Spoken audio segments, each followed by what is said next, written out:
दोस्तों, आज की वीडियो में जानेंगे 2023 में मार्गशीर्ष मास में मोक्षदा एकादशी कब है, पूजा का शुभ मुहूर्त और पारण का समय, और इसके साथ ही सुनेंगे मोक्षदा एकादशी की व्रत कथा। हिंदू धर्म में एकादशी तिथि का विशेष महत्व है। मोक्षदा एकादशी के दिन भगवान विष्णु की पूजा आराधना की जाती है। पंचांग के अनुसार मार्गशीर्ष मास में शुक्ल पक्ष के दौरान एकादशी तिथि को मोक्षदा एकादशी के नाम से जाना जाता है। मोक्षदा एकादशी का व्रत गृहस्थ जीवन वालों के लिए 22 दिसंबर को रखना शुभ होगा। वहीं वैष्णव संप्रदाय के लोग 23 दिसंबर को मोक्षदा एकादशी का व्रत रखेंगे। मोक्षदा एकादशी का व्रत वैष्णवों या भगवान विष्णु के उपासकों के लिए एक शुभ दिन माना जाता है। इस दिन भगवान विष्णु के अवतार भगवान श्री कृष्ण ने पवित्र भगवत गीता सुनाई थी। एकादशी का व्रत भगवान विष्णु को समर्पित है। मोक्षदा एकादशी का व्रत करने से पाप नष्ट हो जाते हैं। पूर्वजों को भी इससे मोक्ष मिलता है। मोक्षदा एकादशी बहुत खास है। श्री कृष्ण ने अर्जुन को गीता का उपदेश दिया था। मोक्षदा एकादशी की सही तिथि।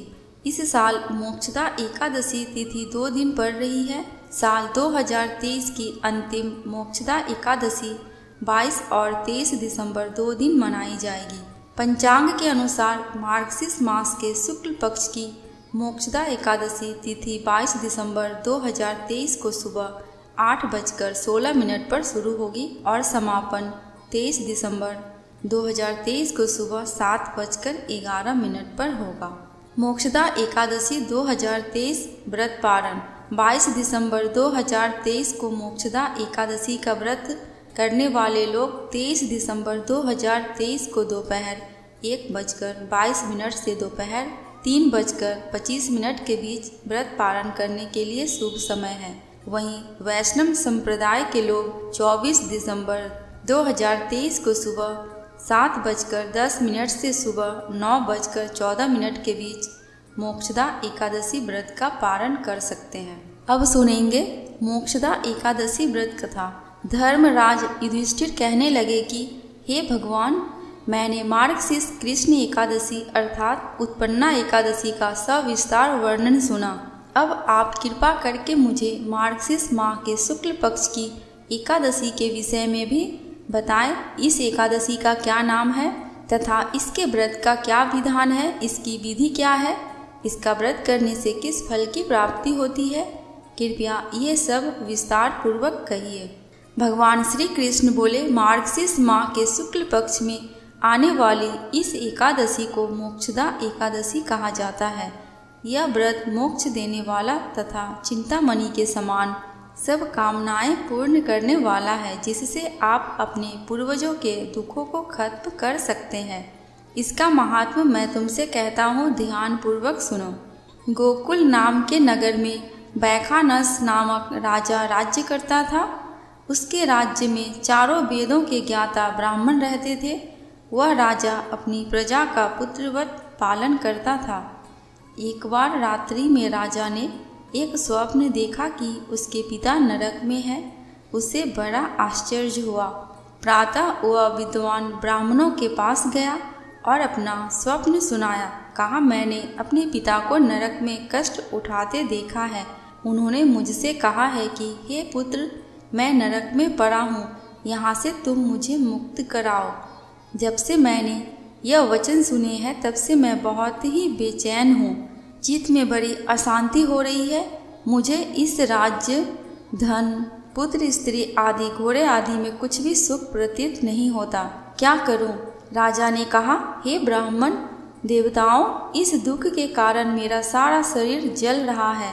अब आप कृपा करके कोई तप, दान, व्रत आदि ऐसा उपाय बताएं जिससे मेरे पिता को मुक्ति मिल जाए। उस पुत्र का जीवन व्यर्थ है जो अपने माता पिता का उद्धार ना कर सके। एक उत्तम पुत्र जो अपने माता पिता तथा पूर्वजों का उद्धार करता है, वह 1000 मूर्ख पुत्रों से अच्छा है। जैसे एक चंद्रमा सारे जगत में प्रकाश कर देता है, परंतु हजारों तारे नहीं कर सकते। ब्राह्मणों ने कहा, हे राजन, यहाँ पास ही भूत भविष्य वर्तमान के ज्ञाता पर्वत ऋषि का आश्रम है। आपकी समस्या का हल वे जरूर करेंगे। ऐसा सुनकर राजा मुनि के आश्रम पर गया। उस आश्रम में अनेक शांत चित्त योगी और मुनि तपस्या कर रहे थे। उसी जगह पर्वत मुनि बैठे थे। राजा ने मुनि को साष्टांग दंडवत किया। मुनि ने राजा से कुशल पूछे। राजा ने कहा कि महाराज, आपकी कृपा से मेरे राज्य में सब कुशल है, लेकिन अकस्मात मेरे चित्त में अत्यंत अशांति होने लगी है। ऐसा सुनकर पर्वत मुनि ने आंखें बंद की और बहुत विचारने लगे। फिर बोले, हे राजन, मैंने योग के बल से तुम्हारे पिता के कुकर्मों को जान लिया है। उन्होंने पूर्व जन्म में कामातुर होकर एक पत्नी को रति दी, किंतु सौत के कहने पर दूसरे पत्नी को ऋतु दान मांगने पर भी नहीं दिया। उसी पाप कर्म के कारण तुम्हारे पिता को नरक में जाना पड़ा। तब राजा ने कहा, इसका कोई उपाय बताइए। मुनि बोले, हे राजन, आप मार्गशीर्ष एकादशी का उपवास करें और उस उपवास के पुण्य को अपने पिता को संकल्प कर दे। इसके प्रभाव से आपके पिता की अवश्य नरक से मुक्ति होगी। मुनि के ये वचन सुनकर राजा महल में आया और मुनि के कहने अनुसार कुटुंब सहित मोक्षदा एकादशी का व्रत किया। इसके उपवास का पुण्य उसने पिता को अर्पण कर दिया।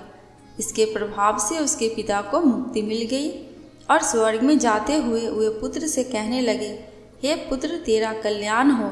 यह कहकर स्वर्ग में चले गए। मार्गशीर्ष मास के शुक्ल पक्ष की मोक्षदा एकादशी का जो व्रत करते हैं, उनके समस्त पाप नष्ट हो जाते हैं। इस व्रत से बढ़कर मोक्ष देने वाला और कोई व्रत नहीं है।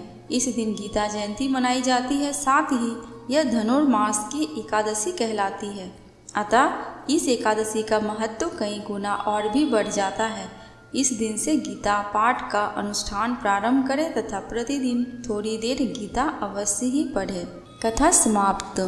अब जानेंगे मोक्षदा एकादशी व्रत के लाभ। मोक्षदा एकादशी व्रत का पालन करने से मृत्यु के चक्र से मुक्ति प्राप्त होती है, पापों को दूर करे और शरीर, मन और आत्मा को शुद्ध करती है। स्वयं और अपने पूर्वजों के लिए जन्म और मृत्यु के चक्र से मुक्ति प्राप्त करें। अश्वमेध यज्ञ करने के बराबर लाभ प्राप्त करें।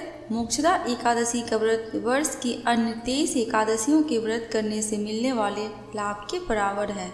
दोस्तों, कमेंट बॉक्स में भगवान विष्णु एवं माता एकादशी की जयकारा लगाना बिल्कुल भी मत भूलना। आपको मेरे चैनल पे व्रत त्योहारों की जानकारियाँ एवं उनसे जुड़ी कथा कहानियाँ मिलती रहेंगी।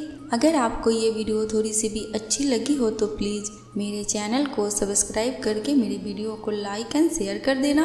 अंत तक वीडियो में बने रहने के लिए आपका दिल से बहुत बहुत शुक्रिया।